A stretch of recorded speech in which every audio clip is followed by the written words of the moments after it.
ఓం సాయిరామ్. శ్రీ సచ్చిదానంద సద్గురు సాయినాథ్ మహారాజ్కి జై. మన సాయి కుటుంబ సభ్యులందరికీ నమస్కారం అండి. ఆ సాయినాథుని ఆశీస్సులు మనపై ఎప్పుడు ఉండాలని కోరుకుంటున్నాను. ఈరోజు బాబాగారి సందేశం ఏమిటంటే, బిడ్డ నీకోసం ఊహించని ఒక శుభవార్త తీసుకొచ్చాను అని బాబాగారు చెబుతున్నారు. ఇక బాబాగారి సందేశం ఏమిటో తెలుసుకుందాం. సందేశంలోకి వెళ్ళే ముందు నా వీడియో కనుక ఎక్కడ స్కిప్ చేయకుండా చూడండి. నా వీడియో కనుక మీకు నచ్చినట్లయితే ఒక చిన్న లైక్ చేయండి ఫ్రెండ్స్. అలాగే నాకు సపోర్ట్ చేయండి. ఎప్పుడూ ఊహించని విధంగా, కని విని ఎరగని విధంగా నీ జీవితం మారబోతుంది. నీ ఎదురు చూపించలు ఫలించబోతున్నాయి. కేవలం నీ బిడ్డల కోసమే నీ జీవితాన్ని గడుపుతున్నావు కదూ.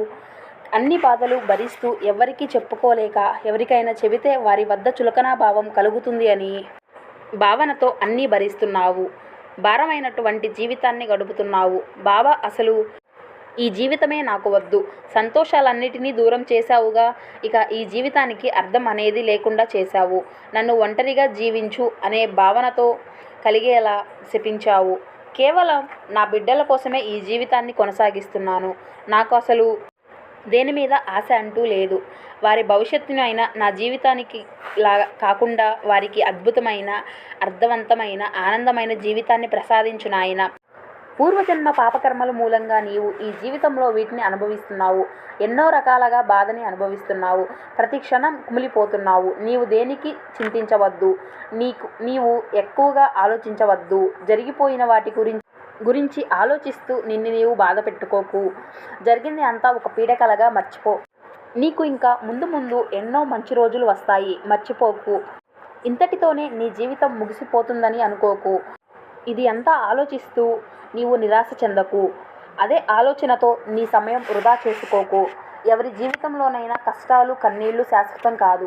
ఏదైనా సరే వచ్చిన దారినే తిరిగి వెళ్ళిపోతాయి. అవి మనతో ఉన్న క్షణంలోనే అవి ఎంతగానో నిరాశకు గురి చేస్తాయి. మనల్ని ముందుకు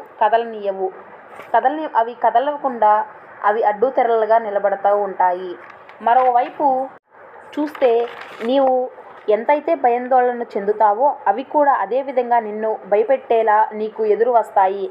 ఏవి జరిగినా విధిరాత వల్లనే అని తెలుసుకో. అంతా కూడా నీ మంచి కోసమే జరుగుతుంది అని భావించు. కానీ ఇప్పుడు కొన్ని నీవు ఊహించని విధంగా మార్పులు చోటు చేసుకోబోతున్నాయి. కాబట్టి ఇంతలోనే నీ జీవితం ముగిసిపోతుందని నిర్ధారణకు రావద్దు. నీకు జరగబోయే మార్పులు, మంచి మంచి క్షణాలు, అవి అన్నీ కూడా నీకు తెలియదు కదా. కేవలం ఈ సర్వాంతర్యామి అయిన సాయికి మాత్రమే తెలుసు.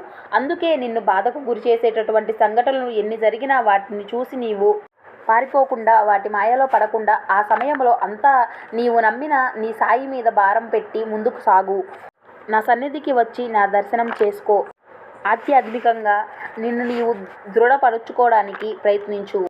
అప్పుడే నీవు ధైర్యం పొందుతావు. ఇక నీ జీవితం ముగిసిపోతుందని చింతించకు. రాబోయే రోజులు అన్నీ నీకు అనుకూలంగా మారి నిన్ను ఎంతగానో ఆశ్చర్యపరుస్తాయి. అందుకోసం ఈ సాయి నీకు తోడుగా ఉంటాడు. నీవు మంచి మంచి శుభవార్త వినే గొప్ప రోజులు ముందు ముందు ఉన్నాయి. అది నీవు తప్పకుండా తెలుసుకొని తీరాలి. నాకు నీవు, నీ బిడ్డలు వేరు కాదు. నాకు నీవు వారి గురించి అంతగా చెప్పవలసినంత అవసరము లేదు. అలాగే నీవు భయపడాల్సినంత అవసరమూ లేదు. నీ ఆశలన్నీ వారి కోసమే అని నాకు తెలియదా?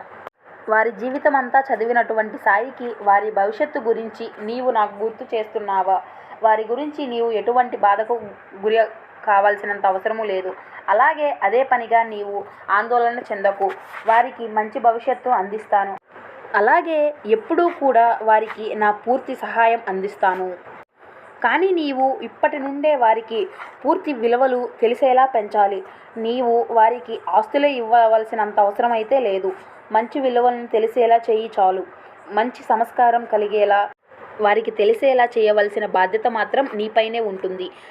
నీ మనసుకు వచ్చినటువంటి కష్టాన్ని ఎవరికీ చెప్పుకోలేనప్పుడు నీ సాయి ఉన్నాడని మర్చిపోకు.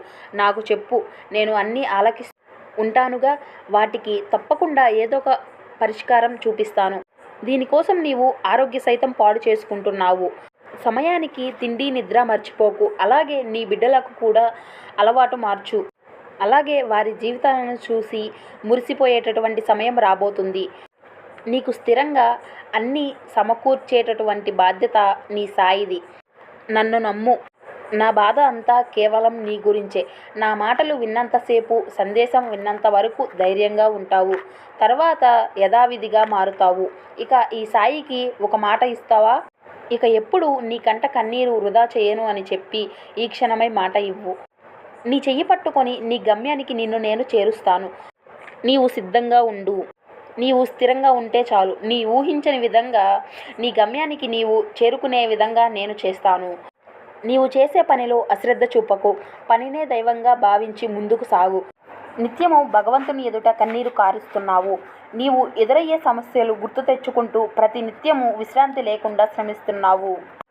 గడిచిపోయిన రోజులు మరలా మరలా గుర్తు తెచ్చుకుంటూ ఎక్కువగా ఆలోచిస్తున్నావు. క్షణం క్షణం నీవు దుఃఖిస్తూ ఉంటే నిన్ను నేను చూడలేకపోతున్నాను, తట్టుకోలేకపోతున్నాను. అలా నీవు బాధలో ఉంటే అవి నాకు ఇంకా ఎక్కువ బాధకు గురి చేస్తాయి. నీవు ఎప్పుడైతే ధైర్యంగా వాటిపై వ్యతిరేకంగా ఉంటావో అప్పుడే నీకు ఎటు చూసినా నీకు నీ సాయి రూపం కనిపిస్తుంది. అలా కనిపించిన క్షణం నీవు ఒక అద్భుతమైనటువంటి అనుభూతి కలిగి ధైర్యం వస్తుంది. కాబట్టి నీ మనసుకు ఏదైతే ప్రశాంతతను ఇస్తాయో అలాంటి పనులు చేస్తూ జరిగిన వాటి గురించి ఆలోచించకుండా జీవించు. నా లీలలను స్మరిస్తూ నీవు భక్తి గీతాలను వింటూ ఉండు. నేను నీ తండ్రిని. నీ సకల మంచి చెడులు నేనే చూసుకుంటాను. నెమ్మదిగా నీ మనసు కుదుట పడుతుంది. ఒక గొప్ప శుభవార్త వినబోతున్నావు. ఆ శుభవార్త విన్న తరువాత నీ జీవితం తప్పకుండా మారుతుంది. అలాగే నీ కుటుంబానికి అది ఒక గొప్ప వార్తగా నిలిచిపోతుంది. నీలో ఒక గొప్ప శక్తి, సామర్థ్యం కలిగేలా చేసేవాడు నీ సాయి. మరొక విషయం, నీకు వ్యతిరేకంగా కొంతమంది నిన్ను బాధించాలని చూస్తున్నారు. అలాంటి వారిని సైతం నీవు ఏమీ చేయవలసిన అవసరం లేదు. అలాగే వారి గురించి నీవు ఆలోచించవలసిన అవసరం కూడా లేదు. నిరంతరం నీ సాయి నిన్ను రక్షిస్తాడు, కాపాడుకుంటాడు. అలానే నమ్మకంతో ప్రశాంతంగా ఉండు. ఎవరి తప్పు వారు తెలుసుకొని వారు మంచి మార్గంలోకి వచ్చే రోజులు ప్రతి ఒక్కరికి ఉన్నాయి. నీవు నీ కుటుంబంతో సంతోషంగా గడపాలని ఈ సాయి నీ నుండి కోరుకుంటున్నాడు. ఇదండి బాబాగారి సందేశం. విన్నారు కదా? ఈ సందేశం కనుక మీకు నచ్చినట్లయితే ఒక చిన్న లైక్ చేయండి friends. Thank you for watching.